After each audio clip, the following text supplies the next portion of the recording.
வணக்கம். இன்றைய செய்திகள். தமிழக அமைச்சர்களின் சொத்து கணக்கு விவரங்கள் அவர்கள் வேட்புமனுவுடன் இணைத்துள்ள பிரமாண பத்திர தகவலின் அடிப்படையில் வெளியாகியுள்ளது. அதில் அமைச்சர்கள் தங்களது மனைவியின் சொத்து விவரங்களையும் குறிப்பிட்டு இருக்கின்றனர். அதன் அடிப்படையில் தமிழக அமைச்சர்களின் மனைவியரில் டாப் 10 சொத்துக்கள் வைத்திருப்போரின் பட்டியல் பின்வருமாறு. துரைமுருகனின் மனைவி சாந்தகுமாரியின் சொத்து மதிப்பு 61 கோடி ரூபாய். TRB ராஜா மனைவி ஷர்மிளாவின் சொத்து மதிப்பு 59.82 கோடி ரூபாய். அமைச்சர் காந்தியின் மனைவி கமலாவின் சொத்து மதிப்பு 20.73 கோடி ரூபாய். அமைச்சர் தங்கம் தென்னரசுவின் மனைவி மணிமேகலையின் சொத்து 17.26 கோடி ரூபாய். துணை முதலமைச்சர் உதயநிதியின் மனைவி கிருத்திகாவின் சொத்து 13.25 கோடி ரூபாய். அமைச்சர் பெரிய கருப்பன் மனைவி பிரேமாவின் சொத்து 12.81 கோடி ரூபாய். அமைச்சர் ரகுபதியின் மனைவி சரோஜாவின் சொத்து 11 கோடி ரூபாய். அமைச்சர் அன்பில் மகேஷின் மனைவி ஜனனியின் சொத்து 10.11 கோடி ரூபாய். அமைச்சர் சக்கரபாணியின் மனைவி ராஜலட்சுமியின் சொத்து 9.44 கோடி ரூபாய். அமைச்சர் சாமிநாதனின் மனைவி உமாதேவியின் சொத்து 8.39 கோடி ரூபாய் என்று தெரிவிக்கப்பட்டுள்ளது.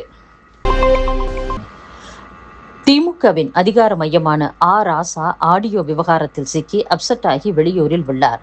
இதனால் பெரம்பலூர் வேட்பாளர் ஜெயலட்சுமியாலோ திமுக மாவட்ட அமைப்பாளர் உள்ளிட்ட திமுக நிர்வாகிகளாலோ தேர்தல் பணியை வேகமாக முடுக்கிவிட முடியவில்லை. காரணம், ராசாவின் உறவினர் பரமேஷ்குமார் கட்டுப்பாட்டின் கீழ் அவரது உத்தரவின்படி அனைத்து பணிகளும் நத்தை வேகத்தில் நடந்து வருவதாக கூறப்படுகிறது. இந்நிலையில் அதிமுக வேட்பாளர் தமிழ்ச்செல்வன் அதிக ஓட்டு வித்தியாசத்தில் வெற்றி பெறுவதற்கான அனைத்து வியூகத்தையும் வகுத்து செயலாற்றி வருகிறார் என்று கூறுகின்றனர்.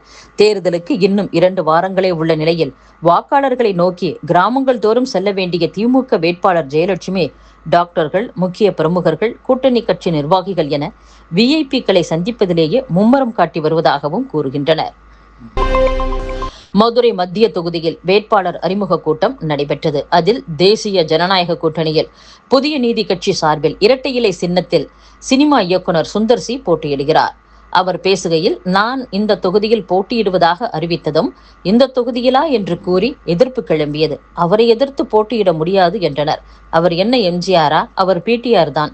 திமுகவினரிடம் பில்டிங் மட்டும்தான் ஸ்ட்ராங், பேஸ்மெண்ட் வீக்காகத்தான் இருக்கிறது. என்னை வெளியூர்காரன் என்கின்றனர். உள்ளூரில் இருந்தவர்கள் என்ன சாதித்தனர்? இந்த பகுதி மக்கள் தங்கள் MLA-வாக உள்ள அமைச்சர் தியாகராஜனை பார்த்ததே இல்லை என்கின்றனர். நான் வென்றால் மதுரையில் கோவில் அருகே உள்ள கறிக்கடைகளை மூடுவேன் என்று கூறியதாக பொய் பிரச்சாரம் செய்கின்றனர். நான் வாரத்தில் 6 நாட்கள் கரிசோறு சாப்பிடுபவன். நான் வெற்றி பெற்றால் மக்களுக்கு கறி விருந்து கொடுப்பேன் என்று சுந்தர் சி பேசியுள்ளார். திருப்பூர் மாவட்டம் பொங்கலூர் பகுதியில் பிரச்சாரத்திற்கு வரும் திமுக வேட்பாளரை வரவேற்க தலைக்கு 200 ரூபாய் பட்டுவாடா செய்யப்பட்டுள்ளது. திருப்பூர் மாவட்டம் பல்லடம் தொகுதியில் திமுக மாவட்ட செயலாளர் செல்வராஜ் போட்டியிடுகிறார். இவர் தற்போது பல்லடம் வட்டாரம் முழுவதும் தீவிர பிரச்சாரம் செய்து வருகிறார். பல்லடம் தொகுதி கண்டியன்கோவில் கிராமத்தில் திமுக நிர்வாகிகள் ஒவ்வொரு வீடு வீடாக சென்று வரவேற்புக்கு வந்தால் 200 ரூபாய், ஆட்டோவில் பிரச்சாரத்திற்கு வந்தால் 500 ரூபாய் தருவதாக கூறி பொதுமக்களை அழைத்து வந்தனர். இதனால் கடும் வெயிலையும் பொருட்படுத்தாமல் அவரை வரவேற்க திரளான மக்கள் காத்திருந்தனர். வேட்பாளர் செல்வராஜ் வேனை விட்டு இறங்கி மக்களோடு நின்று குறைகளை கேட்டார். பணம் பட்டுவாடா செய்ததால் செல்வராஜ் செல்லும் இடங்களில் எல்லாம் கூட்டம் அலைமோதியது. கட்சி நிர்வாகிகள் ஒவ்வொரு குக்கிராமத்திலும் அவரை வரவேற்க காத்திருந்த பொதுமக்களை கணக்கெடுத்தனர். அவர் கிளம்பியவுடன் வரிசையில் நிற்க வைத்து தலைக்கு 200 ரூபாய் பட்டுவாடா செய்தனர். இங்கு பட்டுவாடா செய்யக்கூடாது என்று போலீசார் நிர்வாகிகளை விரட்டினர். இருப்பினும் திமுகவினர் தங்கள் வேலையை கச்சிதமாக செய்தனர்.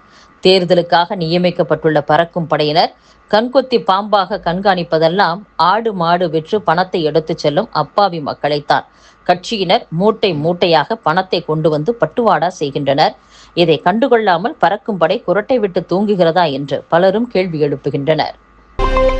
சென்னை, மயிலாப்பூர், அண்ணா நகர் உள்ளிட்ட தொகுதிகளில் நாம் தமிழர் கட்சியின் வேட்பாளர்களை ஆதரித்து அக்கட்சியின் தலைமை ஒருங்கிணைப்பாளர் சீமான் பிரச்சாரம் செய்தார். அப்போது பேசிய அவர், நாங்கள் எத்தனை முறை தோல்வியை கண்டாலும் போராட்டத்தை கைவிடவில்லை.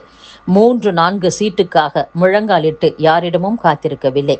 அரசியல் இங்கே வியாபாரமாகிவிட்டது. ஆட்சி அதிகாரத்தில் இருப்போரின் நிலைப்பாட்டை எதிர்த்து கட்சி தொடங்கிவிட்டு பின் அவர்களுடனே கூட்டணி வைத்து அவர்களின் வெற்றிக்கு பாடுபடுவது என்ன மாற்றத்தை ஏற்படுத்தும்? மீண்டும் திமுக ஆட்சிக்கு வந்தால் லஞ்சமும் ஊழலும் திளைக்கும் என்கிறார்கள். அதிமுக வந்தால் மட்டும் நேர்மை மட்டும் இருக்குமா? மீண்டும் இருவரும் சேர்ந்து கொள்ளையடிப்பர். காரைக்குடி தொகுதியில் நான் போட்டியிடுவது பற்றி காங்கிரஸ் எம்பி கார்த்திக் சிதம்பரம் பேசுவது சிறுபிள்ளைத்தனமாக உள்ளது. அவர்கள் இதுவரை நாய், நரி, பூனையை பார்த்திருப்பர். புலியை இப்போதுதான் பார்க்கின்றனர். அதனால்தான் அவர்களுக்கு என்னை பார்த்து நடுக்கமும் பயமும் ஏற்பட்டுள்ளது. தாவேக தலைவர் விஜயின் அரசியல் என்னவென்றே எனக்கு தெரியாது. அடக்குமுறைகளுக்கு அஞ்சக்கூடாது. அனுமதி தராவிட்டாலும் மீறி வந்து பிரச்சாரம் செய்ய வேண்டும். அடக்குமுறை ஒடுக்குமுறையை மீறி நிற்க வேண்டும். விஜயின் அரசியல் என்னை பாதிக்காது. நான் திரையில் இருந்து வந்து கட்சி தொடங்கி ரசிகர்களை பார்க்கவில்லை. சிறையில் இருந்து வந்து கட்சி தொடங்கி மக்களை சந்தித்தேன். எனக்கு ஓட்டு போடுபவர்கள் காற்றில் பறக்கும் பதர்கள் அல்ல, புயலே வந்தாலும் வீரியத்துடன் இருக்கும் நெல்மணிகள் என்று சீமான் பேசியுள்ளார். மேற்கு வங்க மாநிலம் பவானிபூர் தொகுதியில் திரிணாமுல் காங்கிரஸ் கட்சி தலைவரும் அம்மாநில முதலமைச்சருமான மம்தா பானர்ஜி இன்று வேட்புமனு தாக்கல் செய்தார். 294 சட்டப்பேரவை தொகுதிகளை கொண்ட மேற்கு வங்கத்தில் 152 தொகுதிகளுக்கான முதல் கட்ட வாக்குப்பதிவு ஏப்ரல் 23ஆம் தேதியும் 142 தொகுதிகளுக்கான இரண்டாம் கட்ட வாக்குப்பதிவு ஏப்ரல் 29ஆம் தேதியும் நடைபெறவுள்ளது. இந்நிலையில் இரண்டாம் கட்டமாக தேர்தல் நடைபெறும் பவானிபூர் தொகுதியில் முதலமைச்சர் மம்தா பானர்ஜி இன்று வேட்புமனு தாக்கல் செய்தார்.